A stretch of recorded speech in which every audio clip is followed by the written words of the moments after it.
La caverna del emprendedor.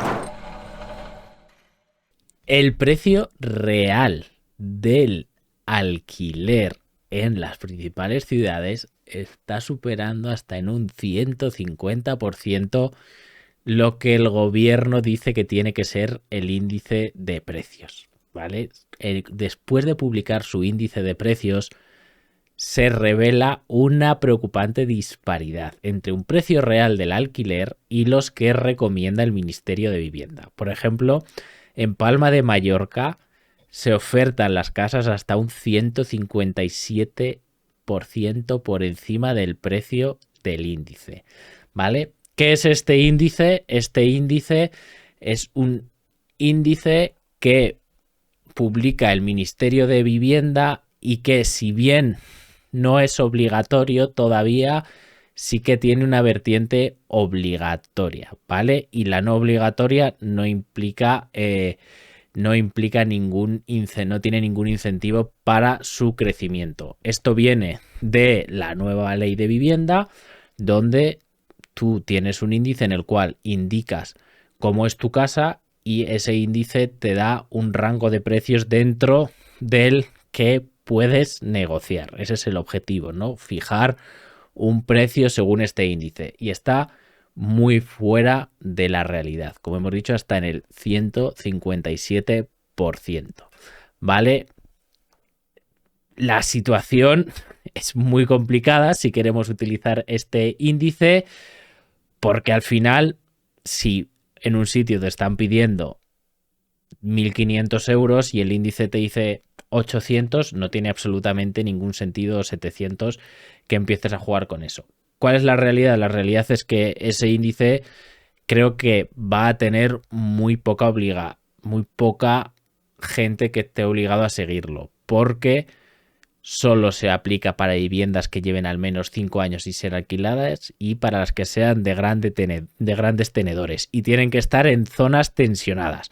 Y solo Cataluña ha pedido declarar alguno de sus municipios como tal. Es decir, prácticamente no se le va a aplicar a nadie, pero en el caso de que se aplicase, una casa que aquí te pone que tiene que valer 1.000 euros, en Palma, por ejemplo, pueden estar ofreciéndose por 2.500 euros. Esa es la diferencia de la que estamos hablando.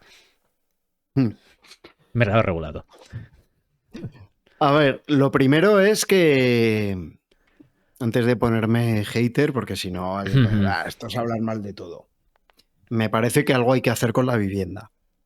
¿Vale? Estoy de acuerdo en que algo hay que hacer, porque no puede ser que una familia que entre las dos personas estén ingresando 3.000 euros, por más de 1.000 se les vaya en el alquiler. Mira, no tiene ningún tipo de sentido. Cerca del centro de Madrid, vale que es Madrid, pero bueno, estudio de 35 metros cuadrados, más de 1.000 euros al mes. 35 metros cuadrados es 2 veces la habitación en la que estoy yo ahora mismo. No la parte Sí, no, yo estaba pensando más a alguien a lo mejor que incluso alguien que se ha ido a vivir a Guadalajara, porque ha asumido que en Madrid ya no y que pues se va en tren, o que como no está muy lejos, pues se coge el coche. ¿Vale? Entonces, algo hay que hacer. Obviamente con la vivienda algo hay que hacer. ¿Es esto lo que hay que hacer sí o sí? Pues bueno, yo creo que no va a pasar nada. Igual es vamos a estar hablando de esto y igual es un comentario que no debería hacer, pero yo voy a ser sincero. ¿Y por qué creo que no va a llegar a ningún sitio? Porque tenedores con más de 10 viviendas dentro del parque de vivienda de las ciudades no hay tantos. Ese es el punto primero. E incluso ellos tienen posibilidades de escaparse. ¿Por qué? Porque si han hecho algún tipo de reforma de calado en la vivienda en los 2 últimos años y el calado de la reforma, pues a ver quién te lo discute, se pueden escapar. Se pueden escapar. Y pueden subir el precio del alquiler hasta otro porcentaje distinto. Todo esto viene de la ley de vivienda. Ya el año pasado se puso un tope al incremento de los precios del alquiler del 2% y para este 2024 era del 3%. Entonces, estas situaciones y todas estas cosas que nos dicen que van a pasar dependen para suceder de varios aspectos. La primera es que se declare zona tensionada. Nadie va a declarar de oficio zona tensionada, nadie del gobierno central, me refiero, sino que va a ser desde las propias comunidades autónomas en las que se haga uso de esa definición de zona tensionada en los ayuntamientos en los que previamente a vivienda de la comunidad autónoma le han solicitado esa declaración de zona tensionada. ¿Vale? Aquí empiezan a aparecer los actores que finalmente deberán aplicar este asunto. Y por no seguir profundizando y pegarme media hora hablando yo solo, la última pata, esto es, vale, para declarar zona tensionada tienen que concatenarse una serie de administraciones públicas de distintos partidos políticos, con lo que eso implica en este país, que no debería, pero lo implica. Y la segunda parte del asunto es, ¿quién va a controlar? ¿Se va a controlar de oficio? ¿Tendrá que haber una denuncia del inquilino? ¿Se arriesgará el inquilino a denunciar cuando por fin ha conseguido superar el casting? Que es más difícil encontrar piso que encontrar pareja, y no lo digo como exageración, en muchos sitios. ¿Se va a arriesgar el inquilino a una denuncia para quedarse sin vivienda y tener que volver a ponerse a buscar? Porque en vez de un 3 le han subido un 4 o un 5, o la vivienda en la que por fin ha conseguido meterse está un 100% por encima del precio que marca ese límite del Ministerio de Vivienda. A mí solo me surgen preguntas y la respuesta para casi todas se parece bastante. Esto no lo sé, lo mismo que antes, o sea, yo creo que son gestos políticos que no solucionan el fondo del asunto. Si tú tienes una vivienda por la que se están pegando 10 personas cuando vale 1.000 euros por 35 metros cuadrados, el que tú pongas un índice obligatorio en el cual la tienes que alquilar por 600 euros, que es lo que están haciendo, no soluciona el problema. O sea, bueno, igual para ese, a corto plazo, para ese ganador que en vez de pagar 1.000 paga 600, perfecto, pero tienes otras 9 familias que no pueden. Eh, Habrá menos casas porque ya solo te pueden generar 600 euros y porque está todo más limitado y al final eso yo veo que no soluciona el problema, o sea, te da un buen titular, ya está, pero ya está, o sea, te quedas con el titular, pues bueno, no lo sé, o sea, sinceramente creo que ya lo hemos comentado muchas veces este tema. eh, Creo que hace falta más vivienda, probablemente hace falta más vivienda, llámalo público o llámalo como tú quieras, ¿sabes? Sea de construcción privada con apoyo público como las VPOs o públicos, no lo sé, cada uno que con su ideología diga lo que él prefiere, pero la realidad es que han aprobado la ley de la vivienda y en 2023 en Barcelona los alquileres han subido casi el 10% y en Sevilla, Valencia y Madrid han subido cerca del 8%, bastante más que la inflación.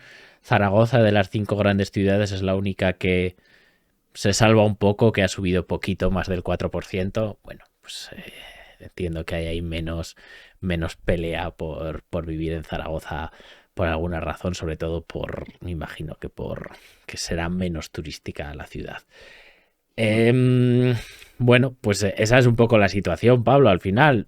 Yo no sé muy bien cuál es la solución, pero entiendo que simplemente publicar un índice no lo es.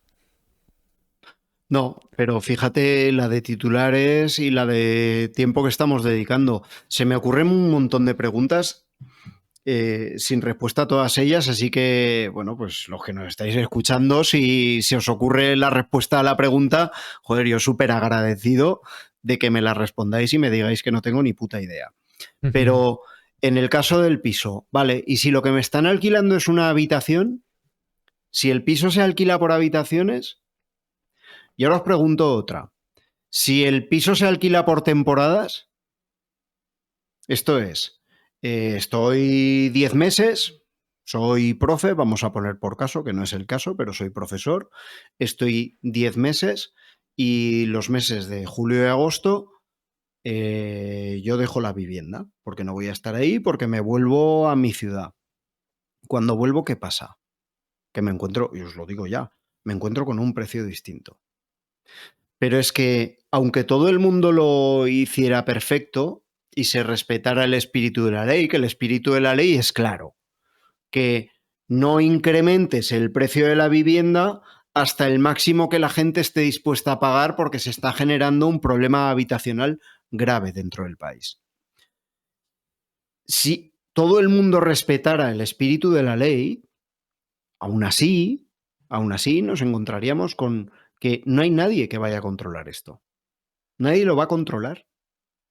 Van a ser excepcionales quienes pongan una denuncia porque el alquiler está muy por encima del precio del mercado. Y entonces, pues, ¿qué creo que va a pasar? Pues que si alguien no obtiene la rentabilidad esperada por un alquiler a largo plazo, pues va a poner alquileres a corto plazo. Por meses, por trimestres, por semestres o por 10 meses. Estoy pensando, por ejemplo, en una ciudad, pues como puede ser Huesca, que tiene las fiestas en agosto. ¿Vale? Tú alquilas tu piso por temporada y en agosto alquilas tu piso a alguien que va para pasar las fiestas. Y en 10 días que está ahí la persona que va a pasar las fiestas, pues le sacas lo de 2 meses. Y eso es así. O estoy pensando en un sitio más extremo y que todo el mundo puede conocer como Pamplona, que puede tener un alquiler de temporada desde septiembre a junio y en julio, cuando llega San Fermín, hincharse y luego en septiembre volver a empezar con el alquiler de temporada. No está suficientemente acotado, es una de las escapatorias que tienen los propietarios y que van a utilizar. Además de que el propio inquilino no va a ser cómplice de la administración y va a preferir, aunque el piso en el que está sea una mierda y sea carísimo, va a preferir seguir ahí antes que irse a la jungla que supone hoy buscar en piso. Soluciones: que se construyan más viviendas. Claro, alguien que viviera la crisis del 2008 a lo mejor me dice, cuando más se estaban construyendo viviendas es cuando más estaba subiendo el precio para comprar una vivienda. Pero fíjate qué cosas que hablamos de antes del estallido de la burbuja de 2008, que había mucha gente que todavía podía permitirse comprar una vivienda, pero ya no estamos en ese punto.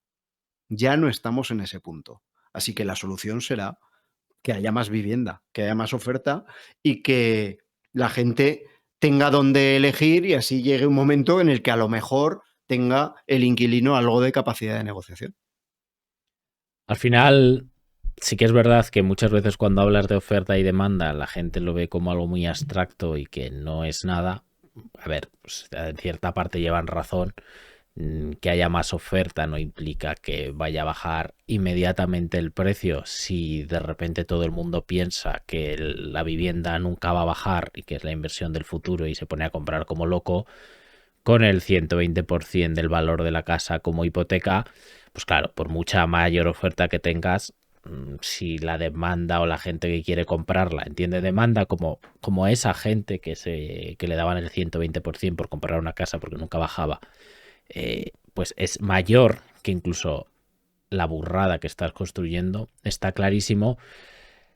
Pero la verdad es, la realidad es la que es. La realidad es que en España hay mucha más gente demandando casas de alquiler que las casas que están disponibles. Depende de los sitios donde vayas. Ves en las inmobiliarias, oye, se buscan viviendas, ¿no? Para vender a la gente que quiere comprar. Hay un problema de oferta y hay un problema también de viviendas vacías. ¿Y viviendas vacías por qué? Pues también porque la gente, y será justificado, ¿no? Pero hablas con mucha gente, sobre todo la típica es como decir, la gente más mayor que tiene mucho miedo a alquilar. Oye, es que esto me va a dar problemas y si luego no me paga no lo puedo echar y qué jaleo, es que mira, yo ya tengo mi pensión, tengo mi dinero y no alquilo el piso y pisos vacíos a porrón. Entonces, es que claro, no creo que sea un problema de un índice ni de unos grandes tenedores que mantienen el parque de vivienda y son unos especuladores. No creo que ese sea el problema. Creo que el problema es que faltan casas y que la gente que tiene casas de sobra no las alquila para evitarse problemas. Creo que son esas dos. No, no sé si estoy en lo equivocado o no, Pablo. No sé si tú tienes la misma percepción. Yo estoy bastante de acuerdo con eso. Y estoy bastante de acuerdo con que lo bueno es que vamos a tener la prueba del 9 muy pronto. Con esos 140 municipios de Cataluña que ya están declarados como zona tensionada y sobre los que aplica desde ya ese límite, ese rango de precios del alquiler. Vamos a ver qué sucede. Vamos a tener una comparativa de todos esos municipios que van a estar acogidos a esta norma. Vamos a ver cómo evoluciona la oferta de viviendas en alquiler y vamos a ver cómo evolucionan los precios. Estamos ante un punto en el que vamos a poder dejar de especular pues tan pronto como de aquí a 11 meses, cuando se cierren los datos de 2024 y podamos ver qué ha sucedido en esos ayuntamientos de Cataluña a lo largo de estos 9 meses que van hasta el final del año. Tampoco Lo hay vamos que... a poder ver y eso está muy guay, además, porque vamos a poder comparar. A ver, da igual, porque da igual lo que digas, da igual lo que hagas, no va a servir de nada, pero bueno, o sea, ya vistes la ordenanza de vivienda de Ada Colau, pues bueno, Barcelona es la que más sube el alquiler. Quiero decirte, no, no creo que con una norma no creo que soluciones un problema de fondo real. Entonces, bueno, pues yo creo que salvo que nos molestemos realmente en construir casas a buen precio para que sobren entre comillas, y fíjate que aquí igual sí que nos tiene que, igual que con la electricidad no la podíamos tirar, igual aquí tienen que sobrar casas, ¿no? Para que bajen de precios, ¿no? Pero bueno, y yo Y que sé, que no estén vacías, o si pues se, bueno. o si se quiere ser, o si se quiere un Estado que intervenga, que me parece bien en determinados casos, y este podría ser uno, pues que cuando haya una promoción de viviendas se le dé prioridad en la compra a aquellas personas que no tengan ninguna vivienda a su nombre. Que habrá trampas y tal, pero bueno, en algún momento esas trampas se acabarán, porque al que compra viviendas poniéndola al nombre del hijo, del primo, del nieto, de tal, al final se le acabarán los parientes. Entonces, se puede intervenir de esa manera. Tú puedes generar una ley por la que se dé prioridad en la compra de vivienda a gente que la va a usar como primera de vivienda. Y no estoy hablando de protección oficial, que ojalá, pero algo tan sencillo como eso, luego habría muchos recovecos. Pero bueno, si quieres legislar, si quieres arreglar un problema estructural y profundo con un índice de precios, pues bueno, se pueden probar también otras alternativas. No sé, lo que creo que no es una alternativa es que tú te gastes el dinero público en chorradas y luego le intentes cargar el dinero, le intentes cargar el muerto al que tiene una casa, porque creo que esa forma de actuar es muy cortoplacista. Si alguien tiene miedo a alquilar una casa y prefiere dejarla vacía, pregúntate por qué. Ya está. Y luego promociona que haya viviendas más baratas. No lo sé, creo que obligar a la gente a hacer cosas en vez de incentivarlo es de las peores ideas que se te pueden ocurrir. Y esa es mi forma de verlo, porque tú bien lo has dicho. ¿Quién va a denunciar luego? Si es que al final, si a ti te interesa una vivienda a 2.000 euros, es porque te interesa a 2.000 euros. Ya está. Es porque no hay nada mejor. ¿Te crees tú que esa persona no él preferiría una de 1.000 euros? Pues por supuesto que sí. Ya está. Pero es que solo hay gente dispuesta a alquilarlas a 2.000 euros. Entonces, pues no lo sé, pregúntate por qué. Y sucede eso. Y no es Claro, es que por... además, en este caso hay otros sectores, otros mercados en los que enseguida se puede hablar de cártel, porque hay muy pocos actores que tengan la capacidad de manejar los precios y podemos llegar al caso en el que se pongan de acuerdo. Pero en este caso, ¿hay alguien poniéndose de acuerdo?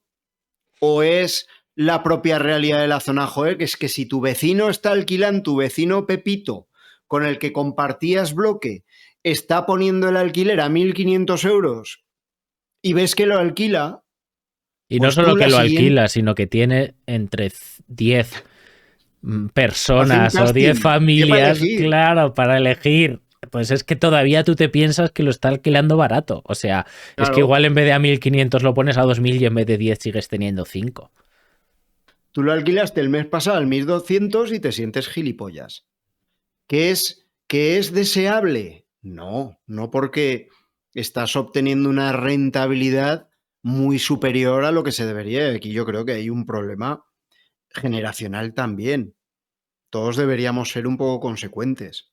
Pero claro, ¿cómo ser consecuentes cuando alguien ha pagado con el sudor de su frente una vivienda, se ha podido comprar otra, se ha ido a vivir ahí y tiene esa vivienda para alquilar? Y la tiene pagada y en lugar de sacarle 1.200 al mes le saca 1.500. ¿Quién renuncia a esos 300? ¿Quién renuncia? Ojalá. Sí que es verdad que pienso que los boomers, la gente nacida en los 50 y en los 60, pues hombre, debería hacer un esfuerzo de empatía. Pero claro, Pero dile a tú alguien que, claro, a una persona individual no le puedes pedir un esfuerzo de empatía al dile a final. alguien que le saque 500 euros menos al mes al piso. Díselo. Es que no, es que se te va a descojonar. Se te va a reír en la cara y no puedes hacerlo, además.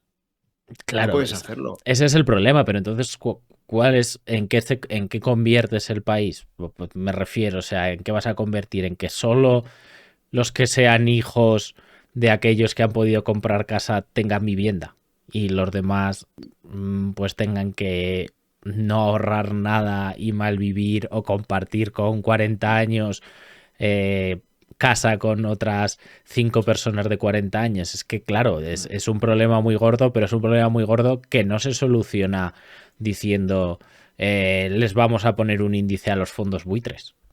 No sé si me explico. O sea, se soluciona dándole una alternativa real a esa gente que es la que tiene el problema. Esa es mi Es opinión, que que eso es ya la que está tiene que pasando. alquilar. La historia es que eso ya está pasando. Yo tengo la cuenta muy echada y para entrar en una... Para tú poder comprarte una vivienda con los impuestos, gastos notariales y toda la historia es un 33%. Vamos a pensar en un piso de ciudad muy pequeña que está en 150.000. Piso pequeño, ciudad pequeña, barrio no espectacularmente bien equipado y claro, estamos hablando de que esa persona tiene que juntar 50.000 euros. ¿Cuántas personas jóvenes hoy tienen 50.000 euros ahorrados? ¿O 25.000 uno y 25.000 otro? Solo para que te den la hipoteca y poder dar la entrada. ¿Cuánta gente? No me quiero imaginar si estamos hablando ya de pisos de 200.000 euros o incluso de 300.000. ¿Quién junta 100.000 euros? Pues o has tenido éxito en los negocios o has heredado. Pero eso no es lo mayoritario. Claro, pero has tenido éxito en los negocios bien, has heredado. O sea, ¿tú crees que el país así a largo plazo va bien? O sea, Ah, no es un, es que, si que no, solo no los es un herederos porcentaje pueden tener relevante. casas, claro, claro, no es un porcentaje relevante. No, pero al final, y luego dices, bueno, pues damos un aval a la gente para que se pueda endeudar al 100%. Bien, para que no necesites los 50.000 euros y en vez de 50, pues necesites los 20 que te cobro, los 20.000 que te cobro de impuestos y demás trámites. Ok, vale, pero entonces lo que estás haciendo es inflar más todavía la demanda y subir más todavía el precio. No, eso no cambia el que siga solo habiendo una casa disponible para 10 familias, el hecho de que des avales para las viviendas. Eso solo hace Ya. que tengas más demanda y genere más problema todavía. Ese aval para la entrada y que el banco te acabe dando el 100% y que tú solo tengas, voy a decir, solo tengas que poner el 10% de el valor de esa vivienda que tú quieres adquirir por 200.000, que ya tienes que poner 20.000 y aquí mucha gente ya se baja del carro Ujú, porque no ha podido ahorrar ni 20.000 euros. Es que hablamos todo el rato de gente joven, no hablo de gente de 40 años correcto. o de Ujú. 45 o de 50, que ya llevas tus años trabajando y has podido organizarte con un poco de... No, es que gente joven, gente de 30 años, vale, piso de 200.000.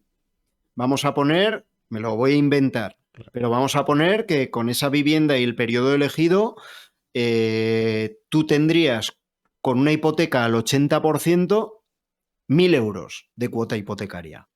1.000 euros.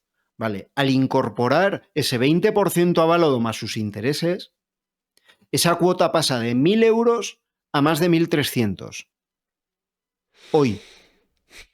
Y ya no solo eso, sino que, bueno... Si no han podido ahorrar 20.000 euros, Alberto, si han tenido problemas para ahorrar el 33%, el 32%, el 34% del coste total de la vivienda para dar la entrada, pagar al notario y pagar a todo el mundo, ¿cómo se van a poder permitir pagar una hipoteca de 1.300, 1.400 euros al mes? Y además es que luego la realidad es que entre que las cosas vayan bien como parece que van ahora, en el cual no hay paro, voy a decir no hay paro, porque bueno, el paro es una cosa complicada, entre comillas, pero voy a decir que yo no conozco a nadie que esté en paro de verdad ahora mismo. Igual yo soy muy raro, bueno, sí que puedo conocer, pero que no conozco prácticamente a nadie que esté en paro 2 años, 3 años, que no pueda encontrar un trabajo, que esté en una situación que digas, ostras, es complicado, ¿no? Ahora que la situación está bien, entre comillas, vale, pues ok, te dan eso, te va bien, ya está, o sea, te puedes quedar en paro unos meses, luego recuperas, pero como la situación cambie y de repente sí que haya paro de larga duración, sí que haya problemas, esta gente que va tan hasta arriba va a dejar de pagar. Y cuando deje de pagar, probablemente haya mucha gente que deje de pagar a la vez, que los bancos empiecen a ejecutar las hipotecas, que las casas que nunca bajen vuelvan a bajar en 15 años por segunda vez de precio, y que cuando se ejecuten esas hipotecas, pues te sigas quedando con un pufo y que generes un problema gordo, porque la gente tiene que saber que se está metiendo en una deuda personal, que esto no es como América, que tú coges, das tu casa y oye, venga, ya está, empezar de nuevo. Sí, que tienes ley de segunda oportunidad, tienes lo que tú quieras, pero si la vivienda cae un 40% y tú debes el 100% al banco, pues te sigues debiendo al 40% de la hipoteca. No sé si con los avales ICO ese 20 extras te lo librarías de pagarlo o no. Alberto, has dicho deuda personal y a mí me ha pasado por la cabeza enseguida y perpetua. ¿Y Y por qué lo perpetua. digo? Porque si te compras una casa con 35 años, la vas a acabar de pagar cuando estés jubilado. ¿Vale? Y a lo mejor te toca seguir trabajando para acabar de pagar la hipoteca. O sea, es deuda personal y perpetua. Porque en los años 70 aquí te comprabas un piso, es verdad, unos tipos de interés disparatados, pero con hipotecas a 10 años, a 12 años en los 80. ¿Vale? 10, 12 años era muchísimo, porque los tipos de interés eran un disparate, pero en 10 años lo tenías pagado. Ahora es toda la vida laboral de una persona. Porque no se ha podido meter antes, porque comprarse un piso con menos de 35 es rara avis. Es deuda personal y perpetua. Correcto. Y no sé en qué clase de país vas a dejar si tienes a la mayoría de la población que en vez de poder ahorrar y estar cada vez un poco mejor, tienes a la gente sumida en una deuda desde que empieza a salir de la universidad hasta que, aunque no es como América, hasta que se muere, ¿sabes? Y las herencias son, oye, vamos a calcular todas las herencias a ver si nos sale a pagar o a devolver. Si sale a pagar, lo rechazamos. Entonces, Claro, es que es un poco triste. fíjate, Alberto, lo perverso del asunto. Acabas la carrera con 22 años, ¿vale? Te haces el máster con 23. Con las prácticas te plantas en los 24, ¿vale? Y antes de los 30 has tenido que juntar el 30% del valor de la vivienda que te quieres comprar. O vives en casa de tus padres como un absoluto monje y guardas todo lo que ganes, todo, y bien invertido, para que aquello te vaya generando un rendimiento, o no puedes soñar. Que no, vamos a hacer las cuentas. Vamos a hacer las cuentas. Un recién licenciado que se esté llevando 22.000, 24.000 euros al año, que esté cobrando sus 1.500 euros al mes. Vamos a hacer la cuenta. Son 18.000 euros al año. Pero de ahí tienes que pagar un alquiler que se te va a llevar entre el alquiler Correcto. de la habitación que vas a tener que compartir y los suministros y demás. Se te van a ir 1.000 pavos. ¿Cuánto ahorras? Lo veo difícil, la verdad. Complicado. Pero Les estamos dejando. Sí, les estamos dejando, les está quedando, por no acusar a nadie, un panorama complicado. Complicado, muy complicado. Muy complicado. Y yo hablo con mucha gente de 20 y muchos y están cabreadísimos. Cabreadísimos, porque ellos han cumplido con su parte del contrato social. Han estudiado, se han formado, han buscado una carrera que tuviera salidas o una formación profesional, me da exactamente lo mismo. Se han esforzado y cuando llega el momento de recibir los frutos de ese contrato social que ellos han respetado y han cumplido, se encuentran que no es la verdad. hay. Pues esa es la situación. Esa es un poco la situación. O sea, la norma, como podemos ver, que han instaurado y este índice, pues bueno, pues se queda muy lejos de la realidad y creo que no ataca el problema, que es que hay más gente pidiendo casa que las casas que están disponibles y por eso suben los precios. No es demasiado complicado de entender, o por lo menos eso pasa en las ciudades. Entonces tienes que conseguir que las casas que están vacías se alquilen, pero porque a la gente le interesa alquilarlas, no porque tú vas con una pistola y le apuntas a la gente en la cabeza para que la alquilen.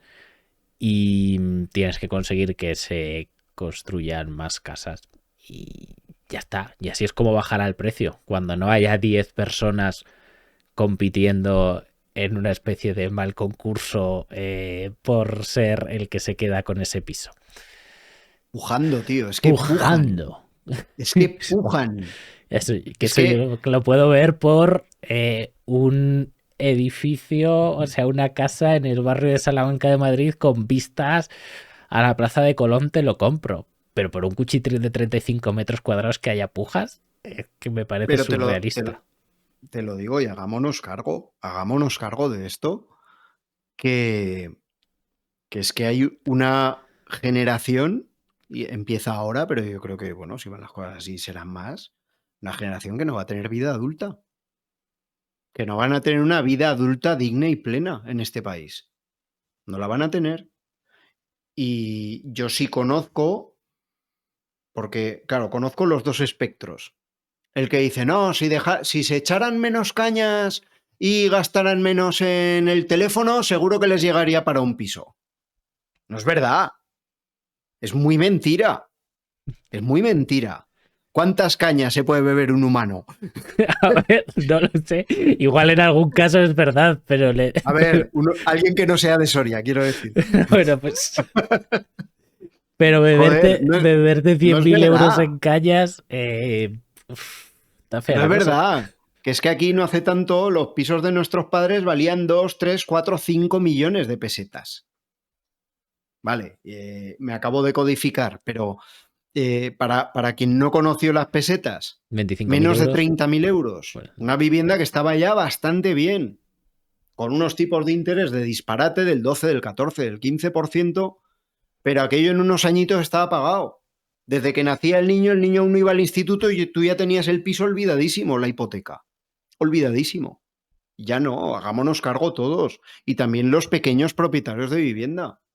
Cada uno en su barrio, qué clase de barrio quiere tener.